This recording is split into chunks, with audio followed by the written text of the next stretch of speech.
দেখো সকাল সকাল একটা কাজ পেয়ে গেছি। আমার হাতে 50 টাকা ধরিয়ে মা বললো যে দোকান থেকে 1 কিলো চিনি নিয়ে আই। তো সেই মতো আমিও বেরিয়ে পড়লাম আমার বাহনটাকে নিয়ে। আমাদের এই রাস্তা একটু আনন্দ হয়েই যায়, মনে হয় শীতকালের স্পেশাল কিছু মেনু হবে। ফাইনালি চলে এলাম এই দোকানটা, আর দোকানে এসে দেখি দোকানই নেই। অনেকক্ষণ অপেক্ষার পর চলে এলো দোকান, আর দোকানিকে 50 টাকা দিয়ে বললাম যে 500 চিনি দাও আর বাকি টাকাটা ফেরত দিয়ে দাও। ওখান থেকে বাড়ি এসে মাকে দিয়ে দিলাম সেই চিনির প্যাকেটটা। ভালোই ভাবে শীত পড়েছে, তাই শীতকালের স্পেশাল একটা মেনু বানাচ্ছে আজকে মা। তোমরা দেখে বলো তো এটা কি বানাচ্ছে।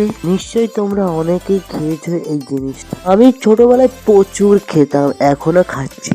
এই জিনিসটার নাম কারো যদি জানা থাকে কমেন্টে নিশ্চয়ই জানি। আর মায়ের জন্য একটা লাইক করে দাও প্লিজ। অনেক খাটনি করে মা কিন্তু এইগুলো বানায়। প্রসেসটা তোমরা দেখে নিও।